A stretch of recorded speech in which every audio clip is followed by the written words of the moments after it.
J. M. Coetzee's Disgrace begins where the laughter of history has already fallen silent. It dwells in the pauses after revolution, after the carnival of liberation has concluded, and the world must learn again to speak. This silence does not indicate rest, but crisis, the birth pangs of a new dialogic order.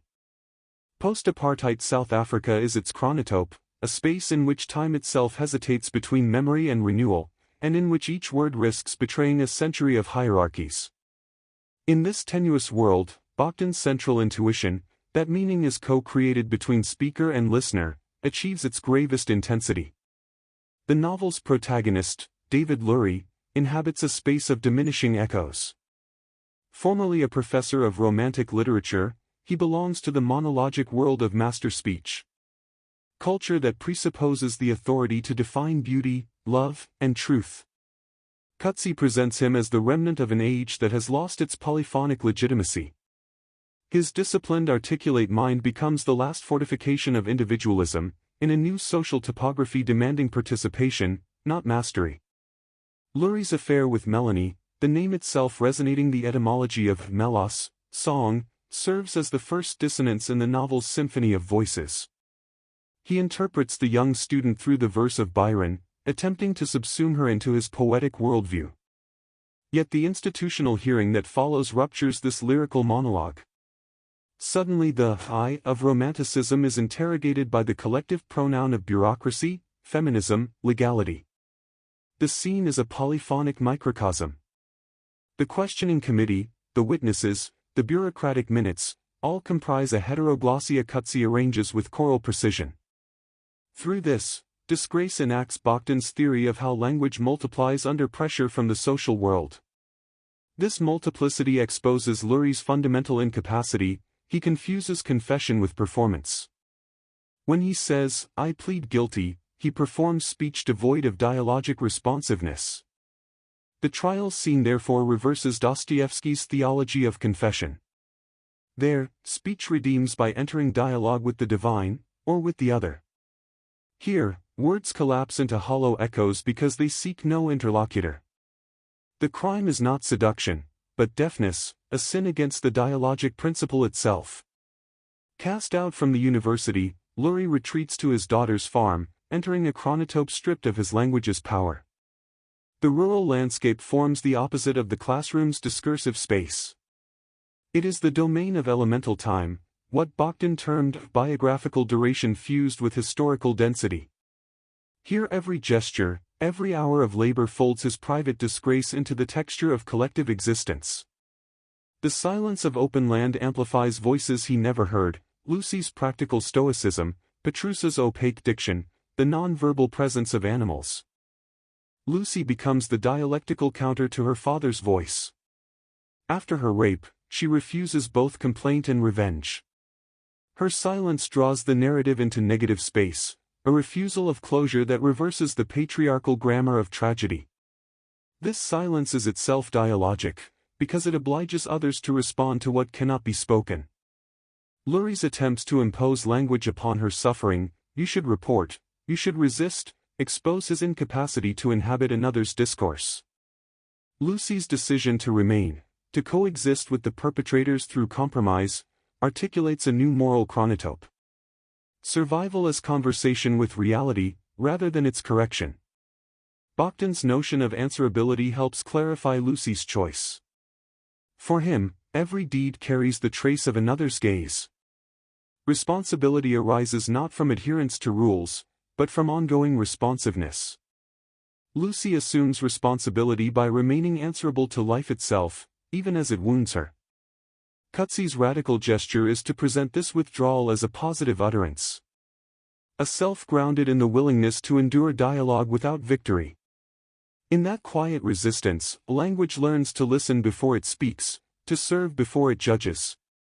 At this threshold, Disgrace transforms the concept of carnival. The carnivalesque here is shorn of laughter, it persists only as inversion. The professor is reduced to laborer, the father taught by the daughter, the human kneeling before the animal. Lurie's work assisting Bev Shaw in the Animal Clinic rewrites Bogdan's Festival of the Body. The degradation that regenerates becomes mourning coupled with compassion. When Lurie carries the carcasses of dogs to incineration, each act repeats the demise of transcendence. Yet in these gestures of abasement, arises an ethics born of material touch. For Bakhtin, the grotesque body symbolizes continuity between death and birth. It is the site where boundaries dissolve. Coetzee translates this idea into secular suffering. The animal, the most object of creatures, becomes the mirror through which Lurie perceives the sacred. The grotesque realism of Rabelais is here reconfigured as ethical realism. The lower bodily stratum no longer invites laughter, but reverence. Still, the logic remains carnivalesque, humiliation generates moral fertility. The world is renewed not by ascension, but by kneeling beside the cage. The temporality of disgrace deserves attention. Unlike the epic or historical novel, its events unfold in suspension. A slow present that refuses the forward thrust of progress. This affects what Bakhtin called chronotopic consciousness, the intertwining of time and moral space. The farm operates outside historical acceleration, its rhythms belong to the seasons, to care, to decay. In this suspended spacetime, the ethical dimension of being manifests as repetition. Each week the dead dogs return, death ritualized into form. Thus dialogue extends from speech to action, ethics becomes iterative conversation with mortality. When Lurie interacts with Petrus, Coetzee exposes the profound fissures of heteroglossia. Their exchanges reveal a landscape populated not by characters, but by linguistic worlds. Petrus's modest phrases conceal a sovereign confidence, born from new political order. Lurie's eloquence, conversely, disintegrates into incomprehensible ornament. Dialogue collapses into mutual opacity, each logic self-contained, untranslatable. Bakhtin would call this the tragic form of heteroglossia, when languages coexist without listening. When the polyphony once joyous, becomes cacophony. Yet Coetzee refuses despair, he portrays misunderstanding itself as the only available mode of coexistence.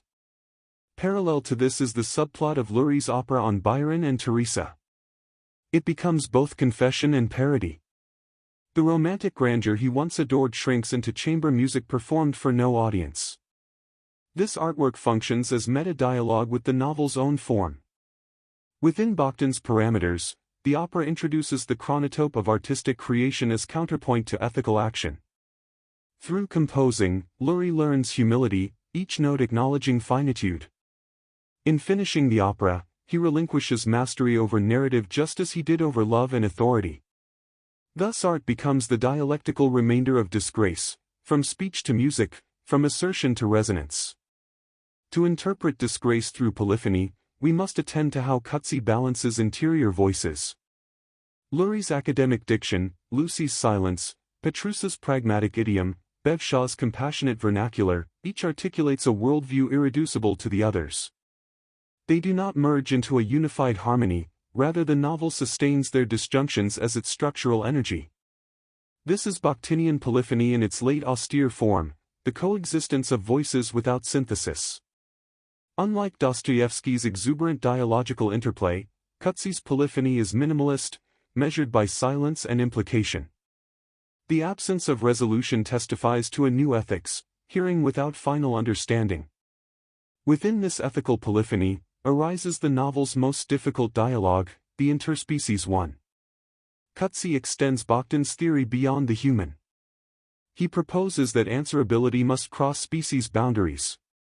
Lurie's communion with the dogs redefines the limits of address.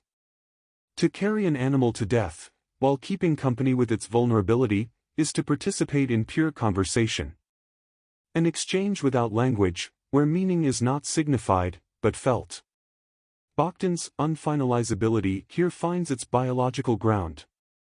Life continues in relation, not reason. Consequently, disgrace ceases to mean loss of status. It turns into method for rejoining the chain of being. Lurie's final act, surrendering a healthy dog for the sake of the others, renders visible redemption without transcendence. The gesture fuses ethical listening with self-erasure, an ultimate dialogical posture. Bakhtin taught that to be means to be in relation, Coetzee insists that relation demands humility to the point of self-annihilation. Comparatively, Disgrace extends the lineage from Dostoevsky to Rushdie that our series has traced. In The Brothers Karamazov, polyphony announced faith through competing confessions. In Midnight's Children, it exploded into historical carnival. In Disgrace, it contracts into moral whisper. The movement from exuberant heteroglossia to near silence outlines the trajectory of modern consciousness itself. Where Rushdie's Salim Sinai embodies the noisy body of the nation, Coetzee's Lurie embodies its worn conscience. Both however confirm Bakhtin's prophecy: the self is inseparable from the multiplicity of voices it resists yet depends on. If Rushdie's chronotope is centrifugal, history erupting outward in kaleidoscopic simultaneity, Coetzee's is centripetal, imploding toward the solitary farm. Yet both novels narrate the same transformation: power yields to vulnerability, monologue to community. The difference lies in tone. Rushdie translates the carnival into spectacle, Coetzee converts it into austerity. But in both, laughter survives as faint echo, laughter stripped of joy yet still recognizing the absurd continuity of life. Ultimately, Disgrace embodies what Bakhtin called dialogism of conscience. The story is not about redemption, but about remaining in discourse with guilt. Its ethics do not absolve, but obligate. Each act demands to be answered by another act. The farm, the clinic, the opera, all are scenes of such answerability. Together, they form a secular liturgy in which the soul survives through responsiveness. Thus the novel closes not in silence, but in low harmony. A state beyond speech yet resonant with meaning. Coetzee's minimalist style parallels Bakhtin's unfinalized word, both open onto infinity through reticence. Lurie's Disgrace transforms into recognition that there is no final word about anything, not about sin nor forgiveness nor even the boundary between species.